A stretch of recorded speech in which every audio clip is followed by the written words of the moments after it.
Hello and welcome back to EvoReal Talks. I'm Jessica Side. And I am Matt Side. And we are here for another week of interesting information about Spokane and real estate. So let's see. What did we do this last week? We took our son to college.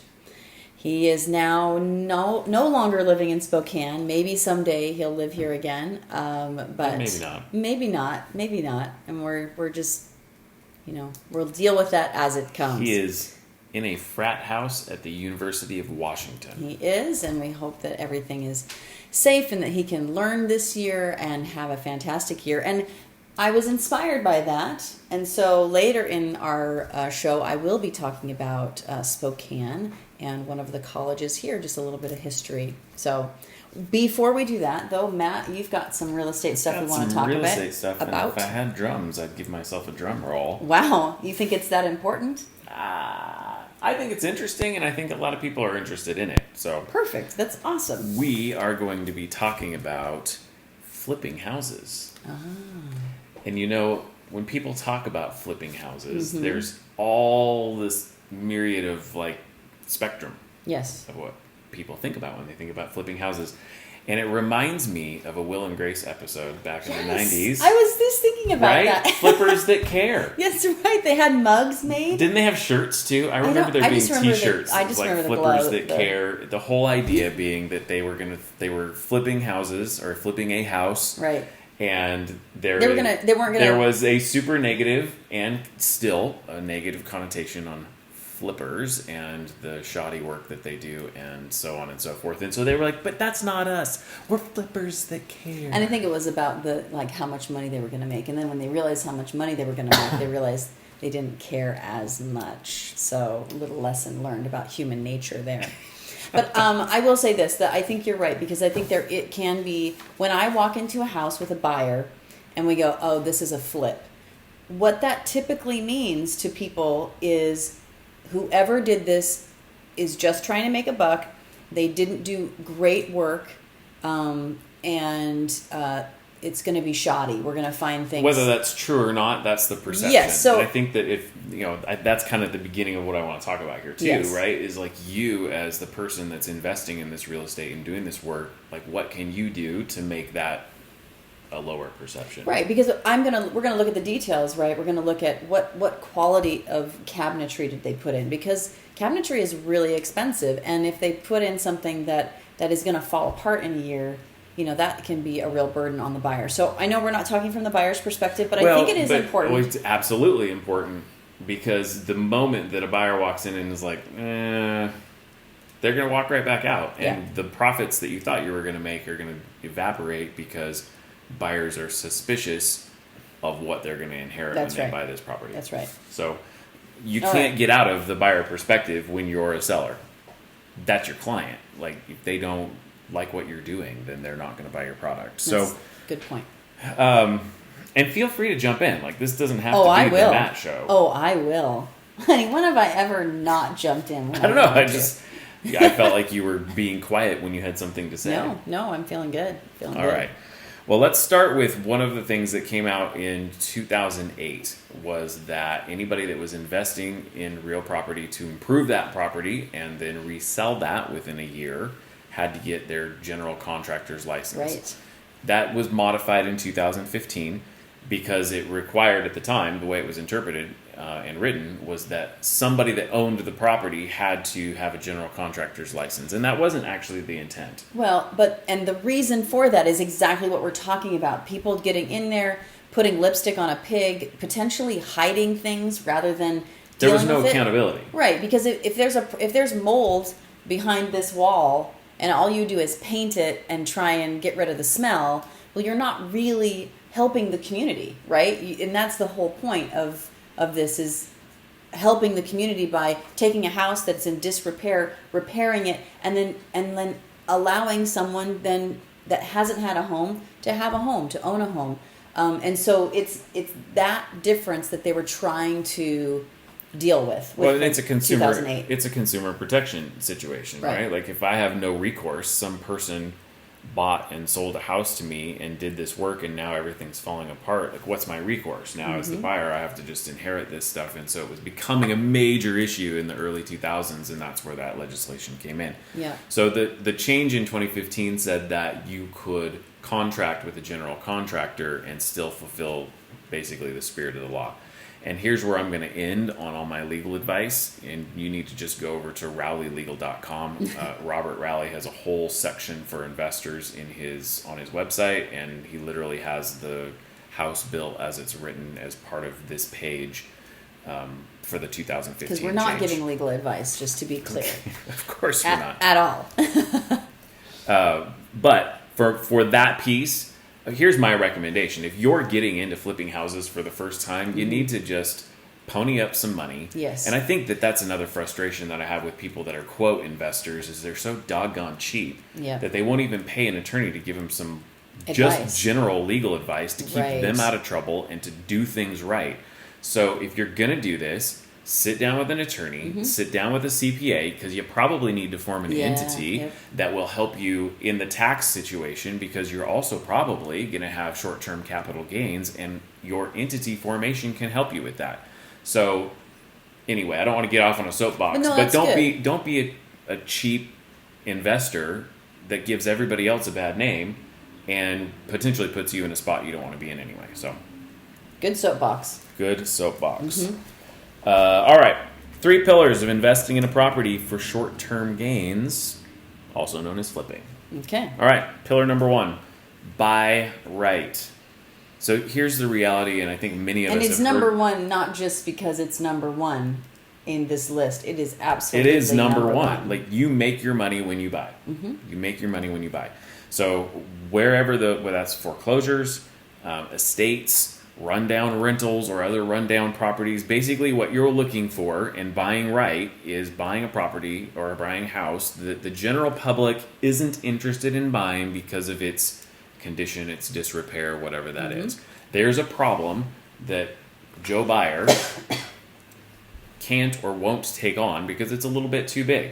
So, or they can't get financing. Or they can't get financing, and that's piece. that is another big piece, right? Like, well, I'd love to buy this house and get some sweat equity in it, but the bank's saying, there's no life on that roof, etc. So rehab loans are something we've talked about in the past, but again, that's a lot of work, and most consumers aren't willing to take that on. Right. So those are the type of properties that you're looking for, and we're going to talk about things like knowing your numbers and other things here shortly. But when you buy is when you make your money. Yes. All right, pillar number 2.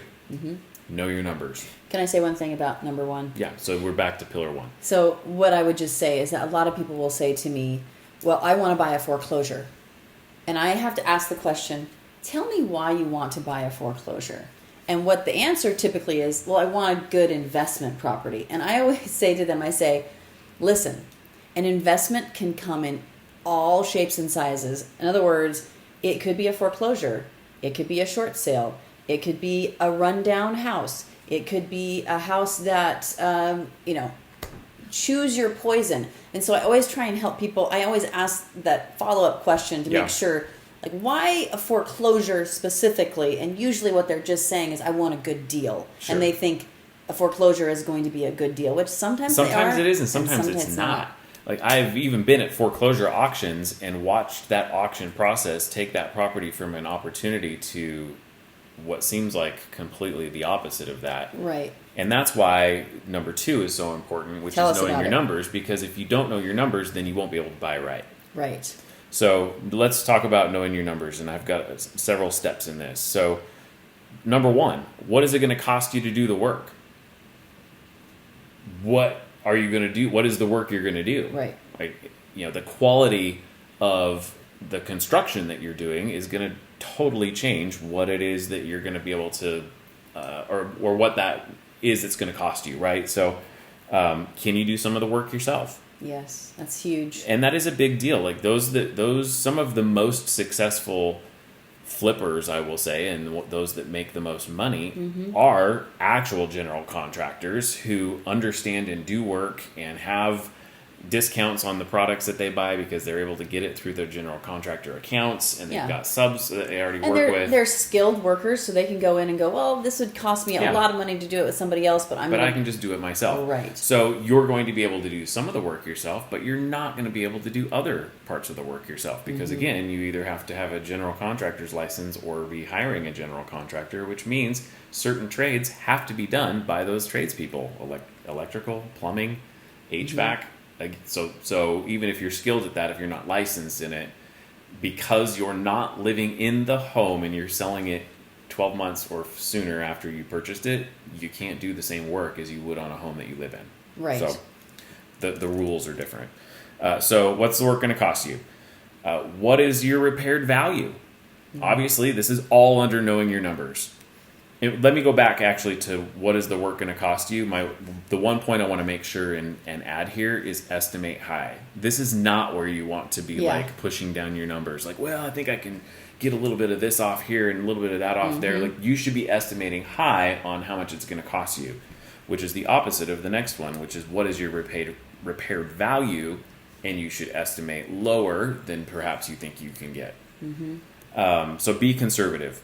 And let me just say about that, I don't know if you're going to go into this or not, but make sure you're communicating it if you're using a real estate professional to buy and sell that home.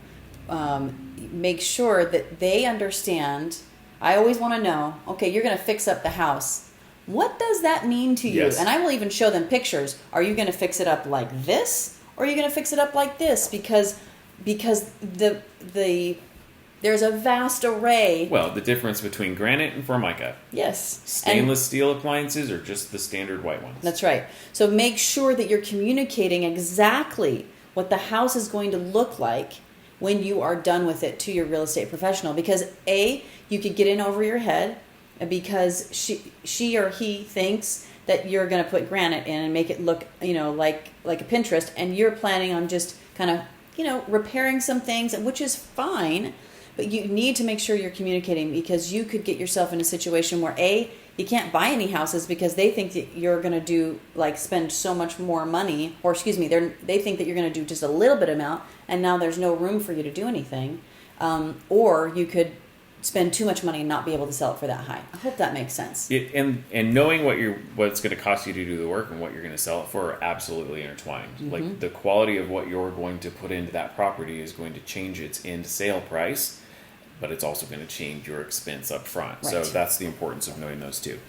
The next thing on knowing your numbers are, what are your holding costs? Unless you have the capacity to purchase it cash and do all of the repairs cash, what's the money costing you to do that? So whether that's a line of credit on your primary residence or some other form of a line of credit, a hard money loan, what is that costing you? Interest every single month from the moment you close on that property until the moment that you close on that property. So that is all of the time that you're fixing it up. That is all of the time that you're marketing it for sale. That is all of the time that it is under contract. And what happens if the first buyer decides they don't want to buy it? And now you have to remarket it. The moment you go from one buyer to the next, you're adding 45 days, probably, even in a hot market, to your timeline. So again, extend out the time. If you think it's going to take you 3 months to do the work, you should probably add 4 months in for work. And if you think it's going to take you 60 days to close, you should probably estimate 90 or more.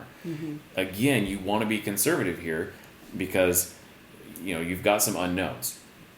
The second to last thing under know your numbers, what are your selling costs? So again, get your real estate broker, if you're working with a broker to sell it, to help you come up with a net sheet on, if I sell it at this end price that we're estimating, what are all my costs of selling? What is all my cost of repair plus my cost of acquisition? And then how much money am I going to make at the end of the day? And your holding costs, what you just said. Yeah, holding costs. All of those things need to go into your formulas, and make sure that they're also throwing in, depending on the house that you're selling, a 3% concession to a buyer, because any properties under $300,000, most of them are getting offers with a seller concession. Yes and no. And the reason I'm saying that is because right now, buyers are doing everything they can to compete. So where it used to be like, well, if I can get 3%, I'll take 3%. And so it was like everyone was asking for that. Now people are, if they can, they're taking that away. I can tell you right now, I'm working with a seller. where the best offer, had 3% concession and we didn't really want to pay that. But at the end of the day, the buyer's agent just said, this is literally the best they can do. Like, they're putting everything on the table here. And so I'm sorry, we can't do. And so sometimes you get those people. But I would say as a percentage of like maybe even 2 years ago, that has gone down because anyone who can pay for their own closing costs are paying for them to compete in this market. That's that fair. changes. That changes. That changes. And remember, if you buy a flip today, you're not probably going to be selling it until 2021. Yes. So I personally would build in a 3% concession in my numbers. And if I don't have to pay it, sweet. I just made 3% more on my house. Right. But again, being conservative in your numbers, because the difference, if you make a, I'll come to that in a minute. So the last thing I want to say on knowing your numbers is know when to fold. Mm-hmm. Like, you can. The I moment love that you song. get. Why would you say that? You gotta know when to hold them, know when to fold them. Okay, I should have known that you were going to sing it. Know when to walk away. Know when to run. That's know the when last. To run. Yeah, okay. Sometimes you need to run away from the deal. Okay, and the moment you're getting emotional about the purchase is the moment you need to get out. Just remember that song. Just literally, just last night, I bumped into somebody at the grocery store, and we were talking about it.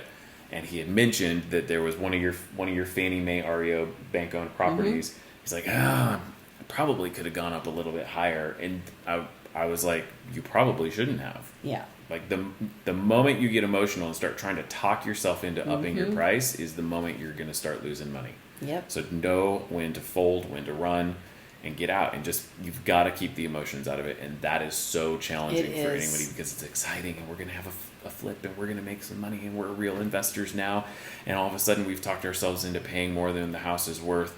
And that's when I hear those, well, how did they buy it for that much money? You don't know if they made any money. Yeah. They might be keeping it as a rental. Yep. That's exactly right. So, which is the final pillar of investing in property for the short term to make cash on your flip? Have a backup plan. It's because if the market shifts and it takes longer to sell, and you have to reduce your price, did you build in extra holding costs? A $5,000 to $10,000 reduction in your profit is probably a pretty high percentage of your profit, but is a pretty standard price reduction. Mm-hmm. Like, if I'm talking with a seller, I'm like, well, we probably need to drop it at least $5,000 if we want to get any traction. Right. And that's like, what? That's if you were only going to make 10 grand, then you just lost 50% of your profit with a single price drop. So have a backup plan and know that you've got margins to work with there. Mm-hmm. And then the second thing is, if you got caught in a downturn, which you don't know the future, none of us know the future. Mm-hmm. The market's really hot right now. I guarantee you in 2005, nobody was thinking that there was going to be a shift in the market. Everybody was like, oh my God, the market's going to go up forever. And then it didn't. Can you keep it as a rental or put it in as an Airbnb and have to sit on the property for a little while? That you need to have that backup plan as a safety measure. I mean, literally, we have some rentals that are great rentals now that in 2007 were intended to be flips. That is correct. All of this is from experience. Everything Absolutely. that we have to say is from experience. Everything. And, those were properties that were not making us a whole lot of money, but at least they, we at least didn't have to, what are your options now? Especially you put a we didn't go into foreclosure. home equity line of credit on your house, and now you can't make the payments anymore. That's a real bummer. So just the point is that HGTV romanticizes it. All of the investor workshops out there romanticize it. Yes. And the reality is that there's some truth to all of what you're seeing there. It's not like they're just packaging a bunch of lies, but the reality is that they are making it seem simpler. It's very sexy on those shows. It is very sexy. It's not as sexy when you're doing it. No. That doesn't mean you can't make money, and it doesn't mean you can't do good work, and that this is not a viable investment opportunity. It just means you have to pay attention to these three pillars and make sure you do your best to know what you're doing and work with a real estate professional that can advise you. That's excellent. So there you go. Those are my three pillars of flipping a house. I love it. And you should probably get a t-shirt that says Flippers Who Care. Flippers Who Care. It's not a t-shirt. I'm pretty sure it's a mug. I swear it was a t-shirt. Now we're going to have to go back. I know it's a mug. It could be a t-shirt as well. I just remember them doing this. Blink. with their Okay, little well, mugs. then she obviously remembers the episode better than I do. The funny thing is, I've watched very few episodes of Will and Grace, but that is Well, one, me too. I know. I don't know why that one was the one we saw. Maybe somebody recommended. Yeah, because we were investors. So, All right, Jess, what do you got for us? Yeah, I was inspired to talk a little bit about the history of. I want to go into the history eventually of all the colleges in the area, including our community colleges and WSU and Whitworth. But I decided to go with the one that is kind of in the heart of Spokane, and that's Gonzaga University, which is probably no surprise to anyone. Well, it's in the heart of Spokane, and it's obviously also the most famous in Spokane. It certainly is. And I thought it'd be kind of interesting to get a little bit of history on Gonzaga University. So, Gonzaga University was founded by an Italian priest, Father Joseph Cataldo, which lots of you know there's a lot of Cataldo stuff around here. That is correct. And so basically, the birthplace of Gonzaga was a primitive little cabin in 1880. It was on the Upper Spokane, and it was for Indian children at St. Michael's Mission. And his dream was to start a Jesuit college that would be for young Indian boys and men. Okay? So obviously girls were not a part of that, and we'll talk about when girls got to be a part of Gonzaga in a little bit. So that was his dream. The Jesuits paid for Northern Pacific Railroad, paid them $936 for 320 acres, situated mostly on the north side of the Spokane River. And Father Cataldo wanted to buy more, but was advised not to because, the real metropolis area was going to be the town of Cheney, 18 miles away. What? Yes. Are you kidding me? No, I'm not kidding you. I thought this is in the late 1800s. This is in I think around 1881 is what I'm gathering when that happened. Which As I said earlier, none of us can predict the future. None of us can predict the future. I thought that was a nice little interesting thing. So. The school actually opened in 1887. So one of the big contributors to it was James Glover. He had given a lot of money to the college to help them build. So they had the land, but then they had to build. Sadly, the town fathers donated funds with very different expectations than our wonderful priest did. And so Father Joseph and the Jesuit missionaries arrived with 2 Indian boys and tried to register them. They were turned away and told that it was going to be only for American boys. So that was the intent was to educate the Native Americans Yes. But the people that donated the land. That's correct. Not the land. I mean, the people who built it. Basically, our town fathers. You're talking Glover. They basically said, "Yeah, we want a prestigious school for whites." Is basically what they said. Nice. So that's a sad piece of the history there. When it first started, so it did open on September 17th, which that was just like a couple days ago. Yeah, exactly. 1887. And it was, the kids were between 10 and 17. And they were from all over. They were from Washington, California, Idaho, Montana, Oregon, which makes a lot of sense because that is, obviously that's the area, but also the Jesuit Father Cataldo supervised a lot of missions in those areas as well. Sure. So it was more of like Canada a boarding school is how it opened? What'd you say? Yeah. Ages were 10 to 17. Yeah, so it was a boarding school. Yeah. And they went from... It kind of looks like Hogwarts a little bit. Yeah. The original school is quite beautiful. Actually, it's not technically the original school. 5:30 a.m. to 8:30 p.m. were their hours of study. Holy smokes. Yeah, a lot of people did not make it through. They were like, I'm out of here. Parents came and took their kids. Like, it was pretty intense. But it was an elementary school and a high school and a college. Like, it had all three of those. And then New Gonzaga, they called it New Gonzaga because, and it's what we would consider the oldest building, was constructed in 1899. And it is the largest building. At the time, it was the largest building in the city of Spokane. And it remains kind of the center of the campus to this day. It's a beautiful building. Yes, it is. 1906, we had typhoid fever that swept through, killed 4 boys. They had to close down the school. They dismissed all the students. Does this sound familiar to anybody? They figured out it was the plunge bath that had done it, so they finally decided to cycle water out of the plunge bath and start an infirmary. It became Gonzaga University in 1912, so it kind of offshot, right, from the different elementary, high school, those kinds of things. Gonzaga Law was also started in 1912, and it was only a night school because all of the professors were judges and attorneys that had day jobs. So they would teach at night. That's right. Interesting. The most popular sport at this time was College Down. College Down, which was basically football. It started in 1892, Thanksgiving Day 1892, and the most noteworthy thing was they were surprised at the absence of slugging. So in other words, usually people are just slugging each other out there. It was banned a few years later for being too dangerous. And then they revived it in 1907, and then it became an absolute craze in the 1920s. Then... I mean, was that just across the country? Probably. I don't really know. I don't study any history outside of Spokane. In 1922, they actually built a 12,000-seat stadium. And in 1942, they shut the whole program down and tore that down in 1949, which I thought was interesting. Huh.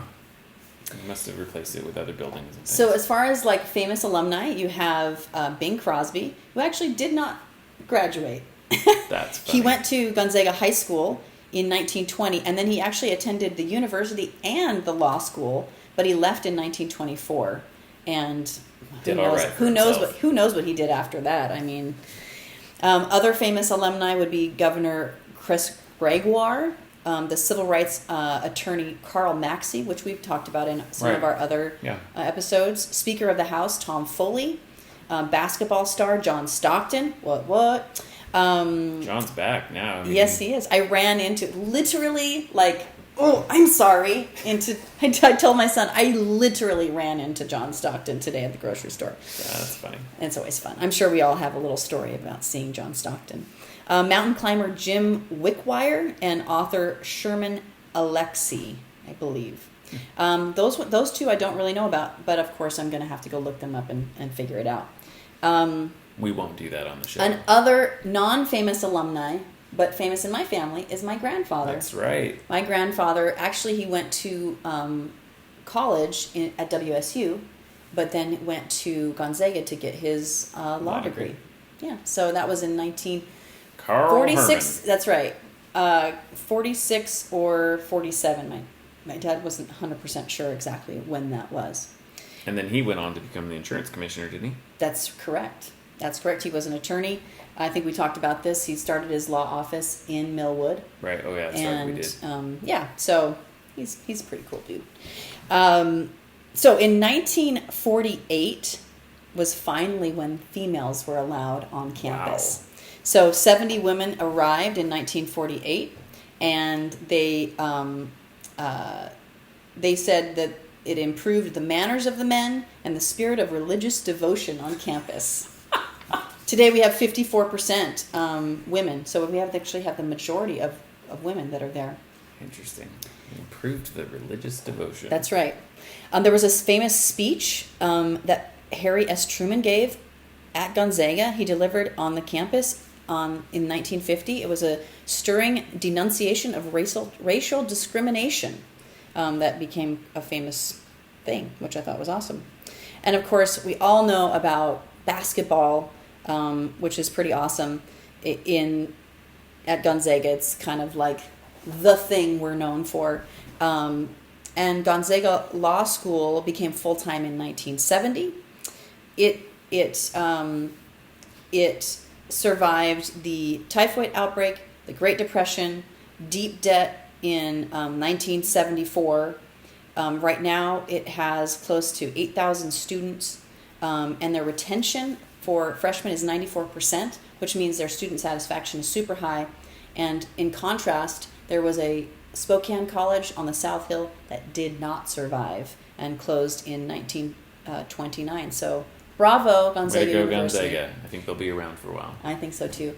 I think that's it for us today. It is it for us today. If you have any questions about anything we've talked about today or want to get some advice on investing in real estate, you can feel free to reach out to us at 509-62-HOUSE or find us online. Just search EvoReal, EvoReal. Thanks, everybody. Bye. Bye.